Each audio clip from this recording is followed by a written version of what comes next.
Sa kabuntago ng iyong kaadoy, birada na punta diri.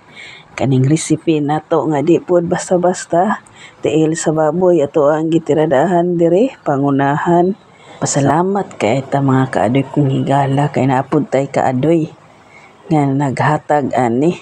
Walay pagduha-duha, basta naagay tay biradahan. Di ta magduha-duha, lutoon dayon nato nagpinaabtik no.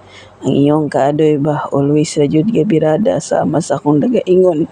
Basta naa lang joy lutoonon. So, duha na ni ka kilo mga kaadoy kong higala no. Wala kong ganahan mga kaadoy kong higala. Kaning magpalit ba tapos ipatadtadaan para di na pud ta no. Di na pud ta mahasol og tinadtad ani kay medyo gaigahi ra ba ni. So ako ra ditong gisa mga kaadoy kong higala no. Ako din gibalhin sa pressure cooker para madali ato ang pagkatirada dira. So kanina yung pressure cooker mga kaadoy kong higala no. Perti ra po ning dalia maluto ani.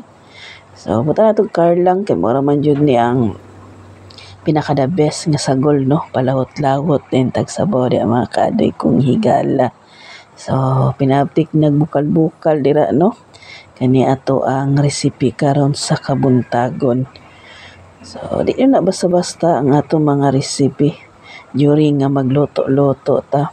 May na lang pod sa atong pag-content ani no, bahala ginagmay nga maipon nato, at least nga naatay maipon no. Basi day pohon-pohon mudagko na pud ni. Pero di lang jud ta mo give up ani. Kani ato ang pag-content kay diri man pud ta malipayon ug maka tabang pud ni sa tuah or sa kuah, bahala ginagmay ang atong ma-income ani. Arang bukalan na. Lata na pud ang gitawag nato na karlang da mga kaadoy kong higala. Repolyo gibutang sa inyong kaadoy. So kanina yung repolyo mga kaadoy kong higala ato ra pud ning half cook pagkatirada. So arang kalami kaning sabaw nga pertinyo kalaot no. Kay ako adunang gidungan og lata dira sa ato ang tiil or karni sa baboy para grabe jud ang iyang palawot-lawot ba. So palaban tada no, kaning gitawag nato magic sarap. Kay mao po ni ato ang panglaban during nga magtimpla-timpla ta. Pero naara pud sa inyo mga kaadoy kong higala. Pwede ra gani atsin o bitsin pero hapit na maluto kanitong lamian nga sinabaw mga kaadoy kong higala. Mangutana mo mga kaadoy kong higala. Kaadoy unsa pay pinaka the best nga luto ana kanang tiil. So lami pud ni siya humbaon mga kaadoy kong higala no. Kanang humba nga pinalami or pinauga-uga dirang dapita.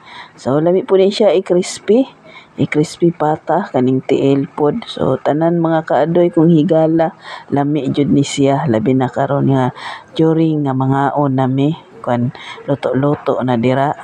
Perti na yung lami So gihukad na sa inyong kaadoy kay tiradahan na nato ni kaon-kaon or higop og sabaw. Mo ni makalamang mga kaadoy kong higala kung pressure cooker ang gamiton. Grabe ka humok. Kaning gitawag na tog tiil sa baboy mga kaadoy kong higala. Basta pressure cooker gani ang mutirada. Perti jud ang lami So ani na mga kaadoy kong higala, katudeng wala pa kapamahaw mga kaadoy kong higala, birada na ta diring dapita. Kaning lami ang tiil sa baboy nga with repolyo, with karlang. So pasalamat pud ko no sa akong mga kaadoy nga always pud ga suporta. Bisag wa ta nagkaila, diri ra ta sa social media nga nagkaila, pero ang inyong suporta, salamat pud kaayo no. So ready na. Mamahaw na ta mga kaadoy kong higala.